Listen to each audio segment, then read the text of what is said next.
Um título pré-fixado, você já sabe exatamente a rentabilidade que vai ter desde o primeiro dia do investimento até o vencimento. Você só precisa saber fazer a conta da rentabilidade total. Por exemplo, um CDB pré-fixado de 16% ao ano, com 3 anos de prazo. Aconteça o que acontecer, esse investimento vai te render 16% ao ano até o vencimento. Então a gente calcula da seguinte forma: você investiu um valor, multiplica esse valor por 1,16 vezes 1,16 vezes 1,16, que ao final temos ali 1,5608. O que isso quer dizer? Quer dizer que temos nesse investimento um lucro de 56,08%. Faça chuva ou faça sol. Uma conta bem prática, bem fácil de ser feita, certo? Então aqui no pré-fixado conseguimos medir exatamente qual vai ser o nosso retorno. E aí temos os investimentos pós-fixados, que rendem sempre uma porcentagem do CDI. Então os CDBs geralmente entre 100% até 135% do CDI. E como o CDI ele varia ao longo do tempo, né?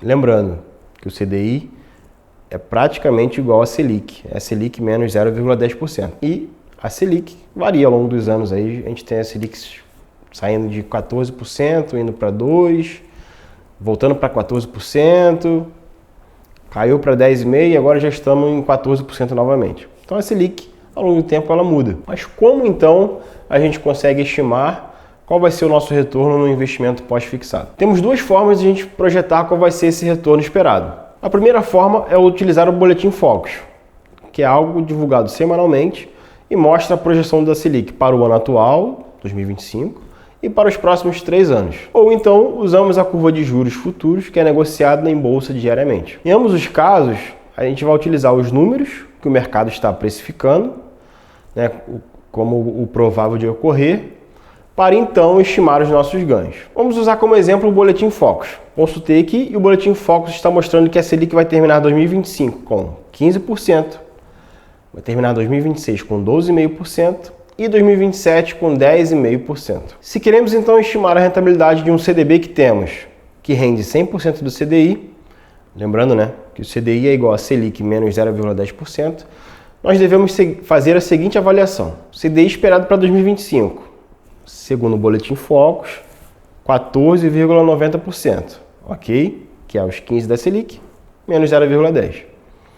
Isso nosso CDB é de 100% do CDI, a nossa rentabilidade esperada em 2025 vai ser ali 14,90%. Para 2026, onde a Selic esperada é 12,5%, o CDI esperado vai ser 12,40%, e como o nosso CDB é de 100% do CDI, o nosso retorno esperado é de 12,40%.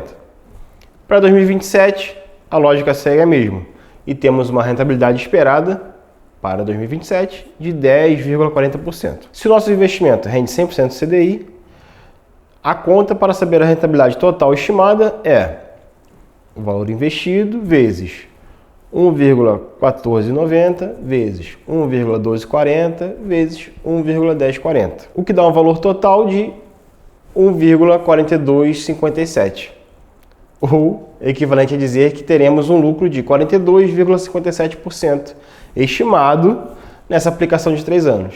E por que eu falo estimado? Porque o Boletim Focus também pode errar, né? A Selic pode oscilar de forma diferente do que o boletim está prevendo. Agora, importante, e se esse CDB fosse, na verdade, um CDB de 120% do CDI? Como que ficaria a conta? Para 2025, teríamos um CDI de 14,90, mas como o nosso CDB rende 120% do CDI, faremos a multiplicação, chegando a uma rentabilidade esperada em 2025 de 17,88%. Já em 2026, onde o CDI esperado seria 12,40%, fazemos esse valor vezes 120, chegaremos a 14,88% de rentabilidade em 2026. E para 2027, seguindo a mesma lógica, a rentabilidade esperada seria de 12,48%. E fazendo a conta da rentabilidade total, de novo, o valor investido vezes 1,1788 vezes 1,1488 vezes 1,1248, dando um total de 1,5232, que é o equivalente a dizer que teremos 52,32% de lucro estimado nessa aplicação nos próximos 3 anos. É importante ressaltar que, para chegar neste cálculo que a gente acabou de fazer, que é a maneira correta, é diferente de você apenas multiplicar por 120% a rentabilidade anterior que a gente viu. Vocês podem fazer aí, vai dar um valor diferente. Então, esse aqui é o cálculo correto para você estimar o seu CDB lá de 120% do CDI para o futuro, beleza? E agora temos uma lógica semelhante para calcular os títulos atrelados ao IPCA, né? Assim como no caso do pós-fixado, onde a referência oscila, né? Sendo a referência ali a taxa Selic. Aqui nos títulos híbridos, a referência, que é o IPCA, também vai oscilar e bastante ao longo dos meses, ao longo dos anos. Então podemos utilizar aqui também o mesmo boletim Focus, que é divulgado semanalmente, como parâmetro para a gente fazer as nossas projeções. Então vamos lá. Hoje o boletim Focus mostra que o IPCA de 2025 deve ser 5,65%.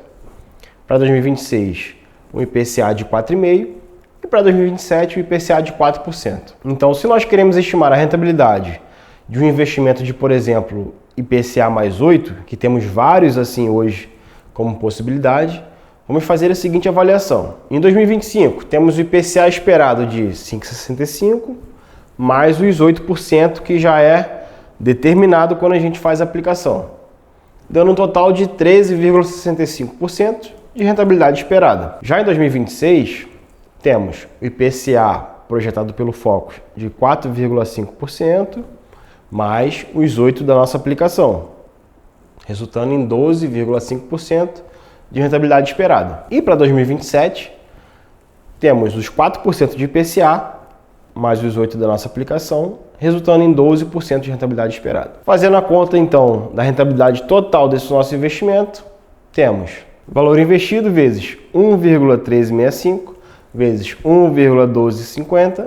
vezes 1,12. E vai dar um resultado final de 1,4319. Ou ainda, o equivalente a dizer que teremos 43,19% de lucro estimado nessa aplicação de 3 anos. Agora que nós fizemos essas simulações aqui, é importante, vou até colocar aqui na tela todas as comparações, né, do pré-fixado de 16%, do pós-fixado de 120% do CDI e também do IPCA mais 8%, nós conseguimos ter um parâmetro do que nos próximos 3 anos a gente pode ter de rentabilidade em cada um desses cenários. E o que é legal? A gente consegue ver a discrepância, né, de resultado possível em cada uma dessas hipóteses. 2 conclusões a gente pode tirar daqui. O primeiro, que, poxa, se o pré-fixado rende tão mais assim, é muito melhor a gente colocar todo o nosso dinheiro em pré-fixado. Mas devemos lembrar que estamos fazendo uma estimativa. Talvez a inflação não seja essa que a gente acabou de mostrar aqui de 5,65%, 4,5% nos próximos anos. Talvez a inflação fique descontrolada, porque aqui estamos fazendo uma estimativa. E aí a segunda conclusão importante é que, mesmo que em certos períodos pareça muito mais interessante colocar todo o seu dinheiro em pré-fixado, ou em pós-fixado, ou em IPCA+, é importante diversificar entre esses 3 tipos de rentabilidade, porque historicamente nós vemos que em cada período da nossa história, né, da nossa história aqui no Brasil e da nossa economia principalmente, né, um desses investimentos se destacou. Ora foram os investimentos que são relacionados à inflação, ora foram aqueles atrelados ao CDI, ora foram os pré-fixados. E sobre risco, recapitulando na renda fixa, temos o risco de crédito, que é o risco de você tomar um calote, né? Ele é maior quando você investe em bancos menores e com rate ruim, e é menor nos títulos públicos, por exemplo, né? Mais próximo de zero. E temos o risco de marcação a mercado, que ocorre principalmente nos títulos públicos pré-fixados e relacionados à inflação, por serem títulos mais longos, né? A marcação a mercado costuma ser bastante severa nesses títulos, e se o investidor não está preparado, acaba se assustando e muitas vezes entrando em pânico. Vamos falar agora sobre o retorno esperado nos fundos imobiliários. No fundo imobiliário em geral, o retorno vem de 2 partes.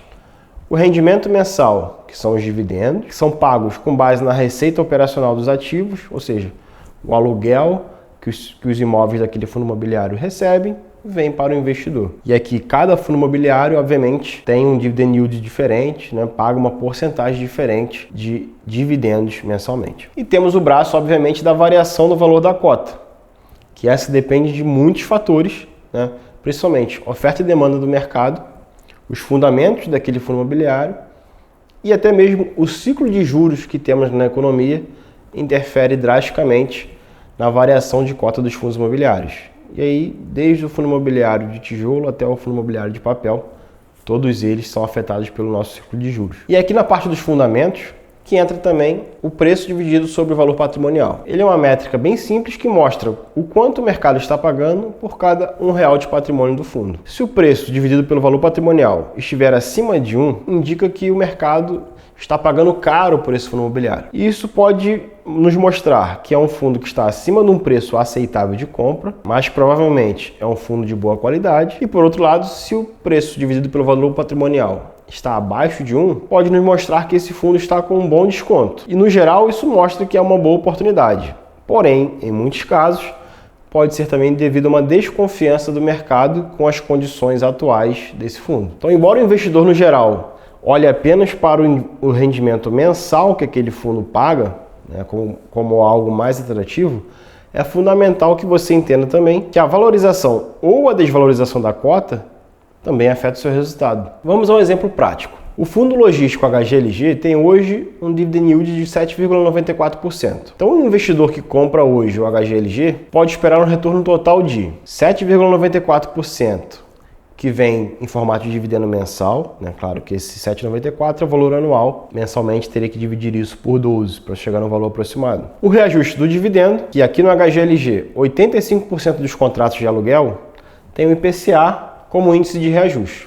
Ou seja, anualmente vai ser reajustado o quanto que esse fundo recebe de aluguel pelo IPCA, que é o que acontece em quase todos os contratos de aluguel por todo o Brasil. Às vezes é o IPCA, às vezes é o IGPM. E também é esperado, no longo prazo, uma valorização anual da cota de aproximadamente 2%, que é uma média do que acontece nos fundos do IFIX. Em resumo, o retorno estimado ali do HGLG tende a ser de IPCA mais 9,94%, obviamente já isento de IR ao longo do prazo. Obviamente considerando que você nunca vai vender essa cota desse fundo imobiliário. Então, os fundos imobiliários são instrumentos eficientes para gerar renda mensal previsível e acessar o mercado imobiliário com uma excelente liquidez, diversificação e gestão profissional. Mas é extremamente fundamental que você vá além de olhar para o dividend yield do fundo. Você precisa analisar a qualidade dos ativos, né, seja do galpão logístico que aquele fundo tem,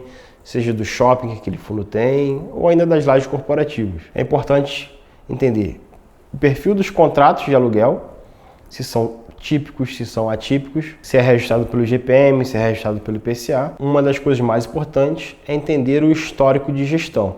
Se ao longo do tempo a gestão fez boas aquisições, se fez a manutenção dos ativos como deveria, se fez boas vendas, por que não, de ativos dentro do portfólio. E algo que é muito importante também é entender o contexto macroeconômico. Você conseguir evitar comprar fundos imobiliários nos momentos de euforia do mercado e comprar fundos imobiliários nos momentos de pessimismo do mercado, como estamos passando agora no começo de 2025, você tende a ter retornos esperados muito maiores. Quando falamos de ações, o retorno possível também vem de duas frentes. A primeira delas, os proventos, que podem ser dividendos, juros sobre o capital próprio, subscrição e bonificação, que geralmente são pagos por empresas mais maduras, empresas mais perenes e lucrativas, ou ainda a valorização da ação, que ocorre quando há crescimento consistente dos lucros, expansão de múltiplos ou apenas reprecificação no mercado.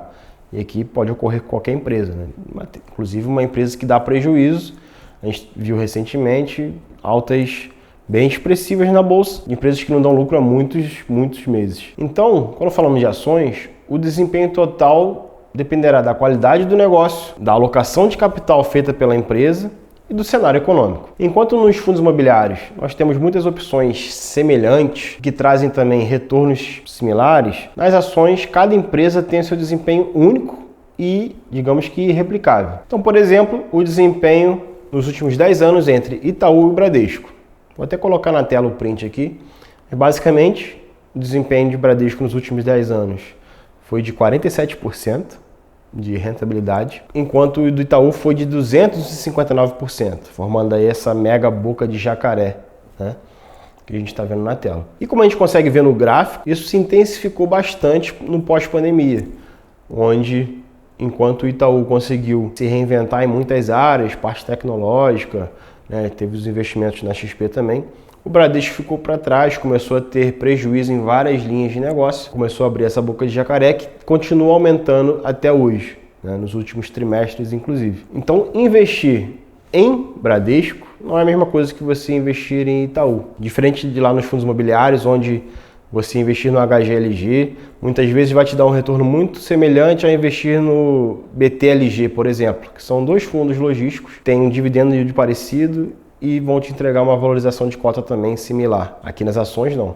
Dentro do mesmo setor, dentro de empresas tradicionais, né, e famosas, o retorno pode ser muito diferente. Mas para dar uma métrica geral, o Ibovespa entrega historicamente algo como 12% ao ano, já considerando o reinvestimento dos dividendos. E o Itaú, que eu já trouxe aqui, é um dos principais destaques do nosso índice, né? Nos 10 últimos anos deu um retorno aí anual aproximadamente 13,64%. Ou seja, as ações são instrumentos de criação de valor no longo prazo, mas exigem estudo, visão estratégica e tolerância à volatilidade. Afinal, no mesmo gráfico que eu mostrei, vou até pedir para colocar novamente aqui, mostra que mesmo dando esse excelente resultado no longo prazo, o Itaú teve vários momentos de queda, né? Principalmente na crise do coronavírus ali também. Então o investidor, quando falamos de ações, ele deve focar em qualidade dos fundamentos das empresas, a capacidade que aquela empresa tem de sustentar o crescimento que ela apresentou nos últimos anos. A aderência desse tipo de investimento, obviamente, ao seu perfil de risco, né, e horizonte de investimento, porque uma coisa é certa, o investimento em ações não recompensa quem tenta prever o curto prazo, mas sim quem entende que o negócio é permanecer sócio dessas boas empresas ao longo do tempo. Bom, pessoal, essa foi uma aula um pouco mais extensa, mas necessária, manter esse pacote aqui de como estimar o retorno ali dos nossos ativos. Falamos de renda fixa, fundos imobiliários e concluímos com ações. Espero que tenham gostado.